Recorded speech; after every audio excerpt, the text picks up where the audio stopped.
Eto na naman si Reka Ansendong para paano. Yan. So for today's video guys, nandito ako ngayon sa ating farm. So dito sa aking tabi, nandito yung kalamansi.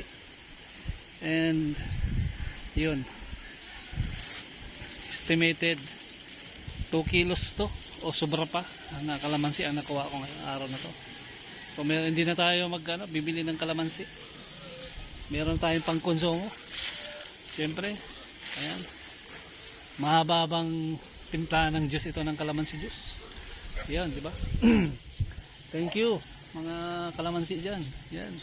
So sa lahat ng gustong magtanim ng kalamansi, magtanim na din kayo.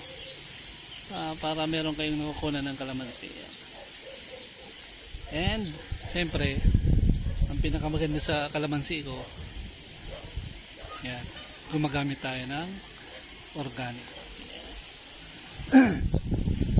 Nabulok na yung mga nilagay ko dyan sa ibabaw na mga kitchen waste gaya ng mga saging, mga pinagbalatan ng mga vegetable o ng mga gulay at prutas. Bulok na.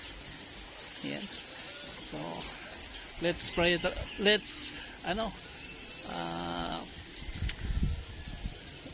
introduce organic farming sa ating mga sarili para maging healthy yung tanim, healthy yung lupa, pati yung tao maging healthy. Yan, di ba?